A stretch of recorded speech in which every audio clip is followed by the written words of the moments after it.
મન માને કે ન માને, બુદ્ધિના દિમાગમાં બેસે કે ન બેસે, પણ એક ધારી હારાકીરી વચને એનું નામ સિન્સિયરિટી. આપણા ભયંકર દુશ્મન છે ઇન્દ્રિયો, આપણા ભયંકર દુશ્મન છે મન બુદ્ધિ. સૌથી વધારે દુશ્મન છે ફર્સ્ટ નંબર ઇન્દ્રિયો. 5 ઇન્દ્રિયો, 4 અંતઃકરણ. વર્ષોથી ઇન્દ્રિયોના રાગ પોષીને મન બુદ્ધિના સ્વભાવ પોષ્યા. આ ધંધો આપણે અનંતકાળથી કર્યો, હવે નથી કરવો. બસ હવે સિન્સિયર થવું છે. સિન્સિયરિટી દાયનીમિઝ ભૂલકું નપાસ થઈએ ભજન. ગુણાદાન સ્વામી એક જ વાત લખી નાખી છે, સંત કહે તેમ કરવું તે શ્રેષ્ઠ છે અને મન ધાર્યું કરવું એ કનિષ્ઠ છે. અને કદાચ આખા મંદિરનું કામ કરતો હોય, કેટલાયની સેવા કરતો હોય, પણ જો મન ધાર્યું કરતો હોય તો એ સગુણ છે, કનિષ્ઠ છે. મોટા પુરુષના વચને ખાલી કોથરો એક ખૂણા પરથી ઊંચકીને બીજે ખૂણે મૂકો, એ નિર્ગુણ છે, ગુરુમુખી છે. આપણે એક વસ્તુ બહુ પાકી રાખશું, તમે સિન્સિયર થાઓ ને તમારા મંડળમાં સિન્સિયરિટીની વાતનો પ્રચાર કરો. ધીમે ધીમે ધીમે ઉતાવળ કરવાની જરૂર નથી. કથા કરનારા સાધકો સેવકો એટલું ખૂબ ધ્યાન રાખે. યથા યોગ્ય પીરસો. મુમુક્ષુ હોય, સદભાવ હોય, નિષ્ઠાવાન હોય ને આત્મીય હોય. ચારેયને અલગ અલગ પ્રકારે વાતો કરીને એની કક્ષાએ જઈને આપણે ધીમે ધીમે શીખવાનું છે. કેડી ઉપર લાડવો મૂકવાની કોઈ જરૂર નથી. જ્ઞાનને એકી સાથે મોકી દેવાની, વોમિટ કરવાની કોઈ જરૂર નથી. એને સમજો અને તમારા લાઈફ સાથે સુસંગત કરો એ વાતને. આ એક દિવસનું Rome was not built in a day. રાજાનો દીકરો જન્મે ને એને ગાદી ન મળે. 18 વર્ષ તો સામાન્ય રીતે જોઈએ જ. એમ આપણે કોઈની પાસે અપેક્ષા રાખ્યા સિવાય આપણી સિન્સિયરિટી, ગુરુ વચને એકધારી જીવવાની જે રુચિ, એ આપણી ઓરિજિનલ સાધના છે. બીજું, સિન્સિયરિટીનો સામાન્ય અર્થ એ છે આપણે ભગવાનના ભક્ત થયા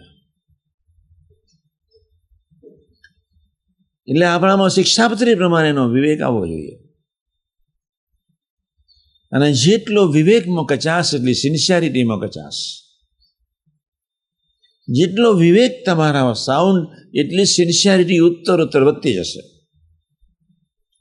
બોલવામાં વિવેક, જોવામાં વિવેક, ખાવામાં વિવેક, મિત્રો સાથે ચર્ચા વિચારણા કરવામાં વિવેક, મર્યાદા. જો એ ધીમે ધીમે આપણે શરૂ કરીશું તો ઓરિજિનલ સિન્સિયરિટી આવી જશે. પણ જો તમારી વાણીમાં વિવેક જ નહીં હોય, તમારી આંખમાં વિવેક જ નહીં હોય, તમારી જીભમાં વિવેક જ નહીં હોય, તો સિન્સિયર આપણે ક્યારે થઈ શકશું? સિન્સિયરિટીની ત્રીજી શરૂઆત ધીમે ધીમે આપણે એ રીતે કરવી છે કે પ્રાદેશિક સંત અને પ્રમુખને, કાર્યકર્તાઓને આગળ રાખીને કામ કરવું છે.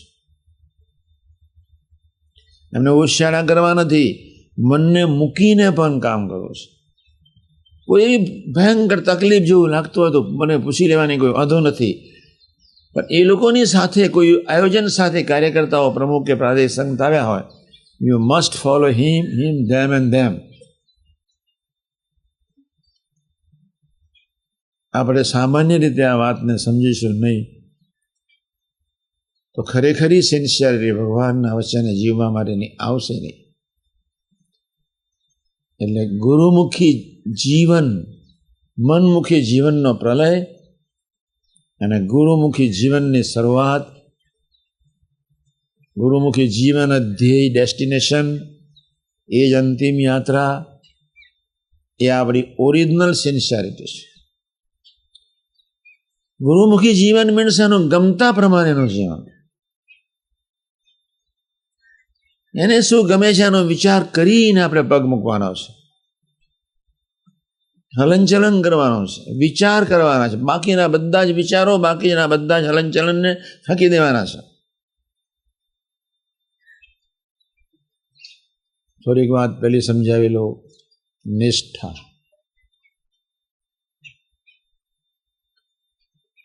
નિષ્ઠાવાન હરિભગતનું મોટું એક જ લક્ષણ, કેવળ પ્રભુના સંતના બળે જ જીવે.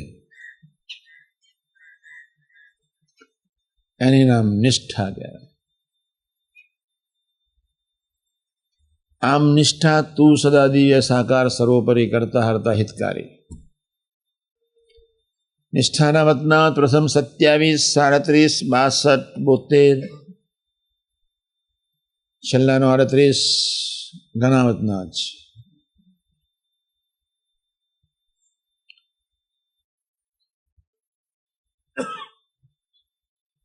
નિષ્ઠા આપણા જીવનમાં જોઈએ જ. ગઈકાલે મેં વાત કરી હતી તે પ્રમાણે. એથી વિશેષ નિષ્ઠાનું લક્ષણ એ છે, મહારાજ હું ઠાકર ને ક્રિયા. ગુણાતાન સ્વામી એક જ શબ્દ બોલે, ઠાકર ઠાકર ઠાકર. થાય તો સરસ, સરસ થાય તો બી ઠાકર ઠાકર, ન થાય તો બી ઠાકર ઠાકર. નિષ્ઠાનું બીજું લક્ષણ એ છે કે ઇન્દ્રિયો અંતઃકરણમાં ભયંકર ભૂળા વિચારો ઉઠતા હોય, કલ્પના ન કર્યા હોય, કલ્પના જરાય ચિંતા કર્યા સિવાય પ્રથમ 16 અને 23 પ્રમાણે આને કાં ભૂલકું થઈને લપાઈ ગઈને માથે જ પડીને, ભૂલકું માથે પડે, માથે તું છું એટલે તારે જે રીતે કરવું એ કરજે, બસ હું તારા ખોળામાં. કાં ભૂલકું થઈને નિષ્ઠાવાન થઈને જીવી જાઓ, અને કાં પ્રથમ 16 ને ઇન્દ્રિયો અંતઃકરણને બાજુમાં રાખી પ્રથમ 23 પ્રમાણે ભજન કરવાનું. કોઈ એમ નથી કહેવાનું મને ગંદા જ વિચારો નથી ઉઠતા. અશુભ વિચારોને બાજુમાં રાખી એક જ વિશ્વાસે દોડવાનું છે કે મારી રક્ષા થવાની છે જ. મહારાજને સ્વામી અક્ષરધામના એટલે હું અક્ષરધામનો છું જ. મારી કોઈ નાત જાત વન આશ્રમ છે જ નહીં. કોઈ વાણિયા નથી, કોઈ બ્રાહ્મણ નથી, કોઈ પટેલ નથી, કોઈ હરિજન નથી, કોઈ આદિવાસી નથી. આપણે ભગવાનના છીએ. ભગવાન ને સંત આપણા માવતર છે. એ અક્ષરધામના એટલે આપણે અક્ષરધામના જ. એમના સંબંધે હું નિર્દોષ અને પવિત્ર જ. મારે ઇન્દ્રિયો અંતઃકરણને કોઈ સંબંધ જ નથી. ઇન્દ્રિયો અંતઃકરણ માઇક ષડયંત્રથી કરોડો જન્મથી જીવેલું એટલે એના સંસ્કાર એ ભોગવે. મારે મારા આત્માને પ્રભુ ચરણે જ રાખવાનો છે.